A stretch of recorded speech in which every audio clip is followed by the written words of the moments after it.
Hi, I'm Jennifer Branch. Welcome to Painting in My Garden. These beautiful sunflowers are perfect to paint today. I'm using Arches rough press paper because I want some bold texture. I start off with a wash, mostly Cobalt Teal with a little bit of Pthalo Green mixed with Azo Yellow bleeding in, a little bit of Cobalt Blue. I'm using a Squirrel brush because I want a really loose effect. I just want the light to dance around the flowers. I'm not actually painting outside today. I'm painting in my studio because once the temperature hits 95 degrees, it's just too hot to paint outside for me.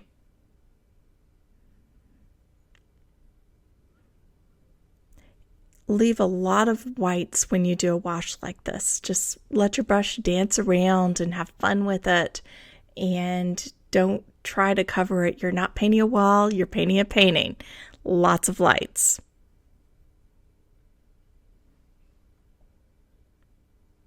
Azo Yellow is a good start for yellow for flowers. Flower petals, it's a good neutral yellow that mixes well with Pthalo Green or any kind of green or blue. Cadmium Yellow is a little bit more of an orangey hue, so it doesn't mix quite as well with green. It can turn a little bit muddy with greens, but it's perfect for the strong orangey sunflower petals. You see why I really want a Squirrel brush for this. This gives that very loose effect. Now I'm wanting very loose and light dancing.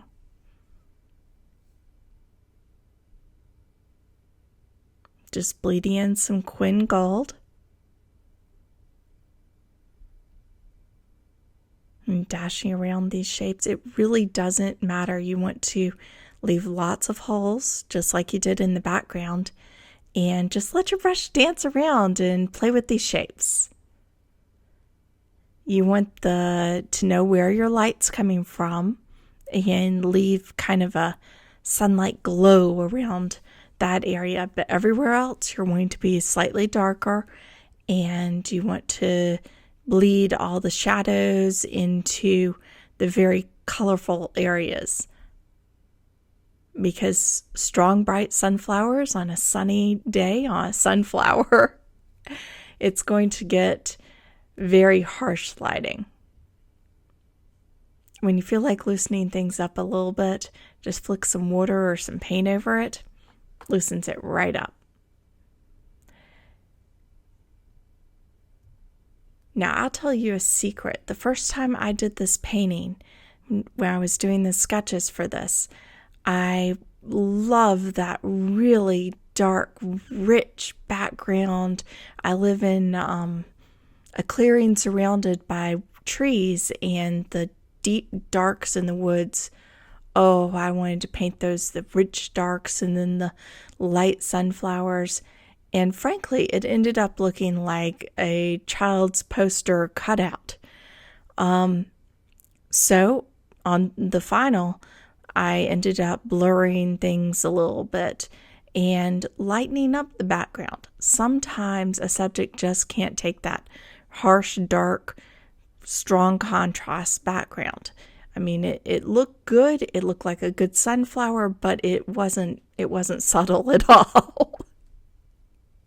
Now, that's not to say I don't want some rich darks in there, because I do. It wouldn't be my yard in the woods and the bright sunflowers if there weren't some strong darks. Ultramarine's a good one for this because it's easy to pull up if you have too much of it. It's very easy to rework. It's very grainy, so you're going to get the texture along with the dark, which makes it a little dark go a long way. Something like Phthalo Blue is a little bit trickier on that because you can't get rid of it once it's there. And you've got to do a really dark, rich dark and many layers of it. And it has to be much bolder than the ultramarine does to make an impact. I'm just moving my brush around, letting the colors drop in. Remember, hit it once, twice, 3 times maybe, and then get out and don't go in again until it dries. Now, I do want that strong contrast. I just not quite as strong as the boldest dark I can go, which really is what the real life background is. We're looking for a happy medium with a little bit of subtlety.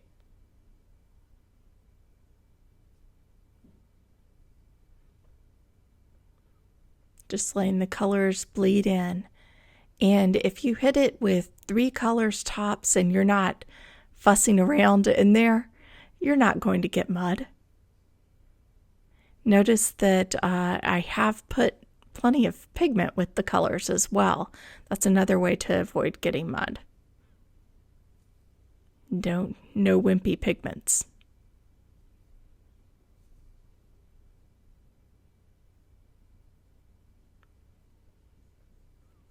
A little bit of detail in here. Still pretty loose.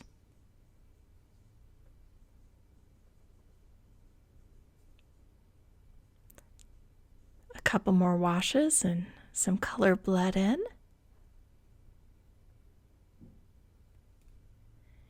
Now I am wanting the yellow of the sunflower to show up, so I do want the blue for that color contrast, but I'm also wanting some yellows and greens in areas where maybe I can blur it a little bit.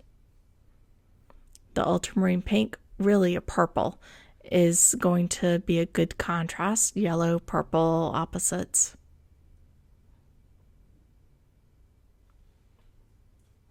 A little bit of splatter to keep the loose going.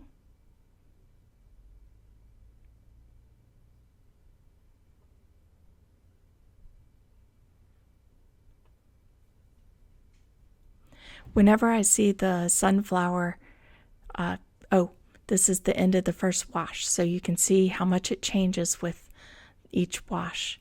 Whenever I see the sunflower centers and the flower buds, I always remember how it's very related to artichokes, because it's that same swirly, interesting buds and inside.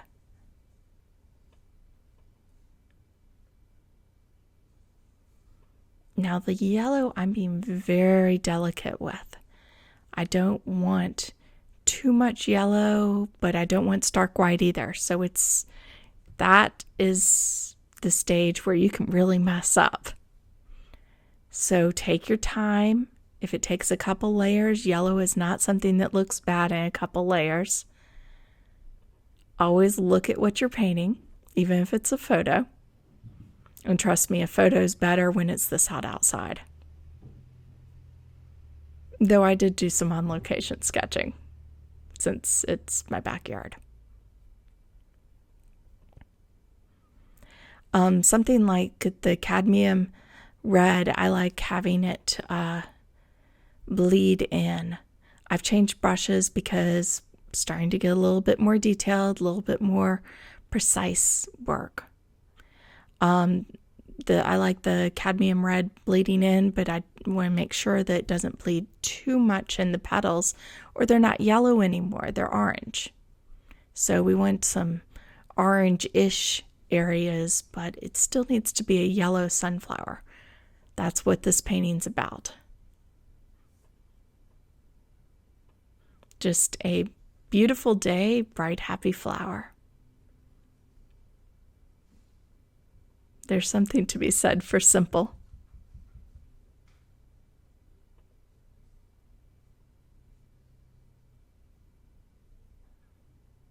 A little bit of detail, just bleeding it in and leaving those glaring highlights.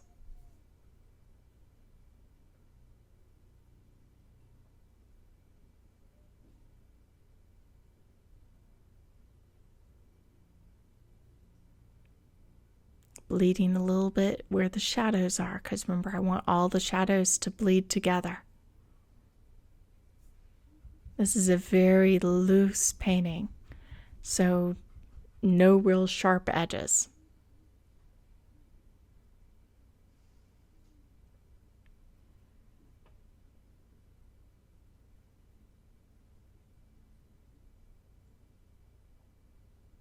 Not too many more places I can use Cadmium Red. Always think before you put paint on it.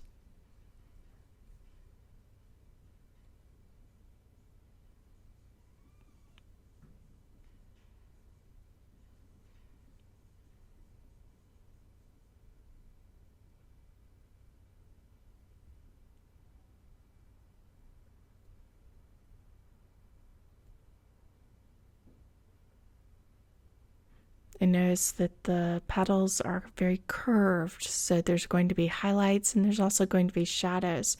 And the striations in the sunflower petals run from the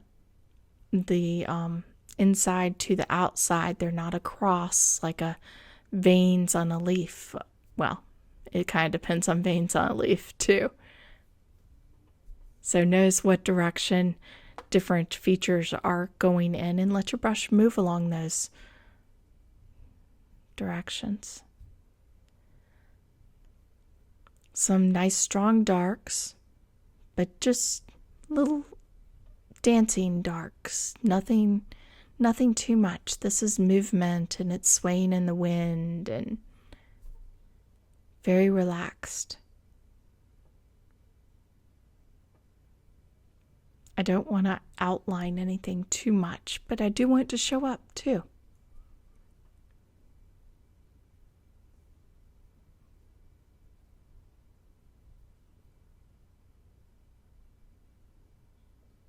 Just a little bit more. And remember, this is the sort of thing that if it takes you an extra layer or two, that's fine. The little artichokes. A little bit of the chalky Cobalt Teal underneath. And then warm on top.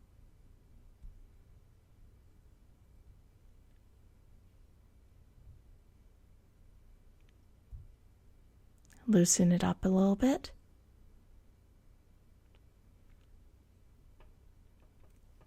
And it just needed some red there.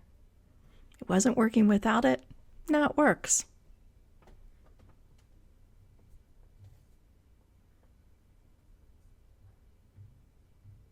Lost and found edges. And all those fussy little details that really make a painting. That you can't overdo either. Now I just have to sign it. And I'm all finished.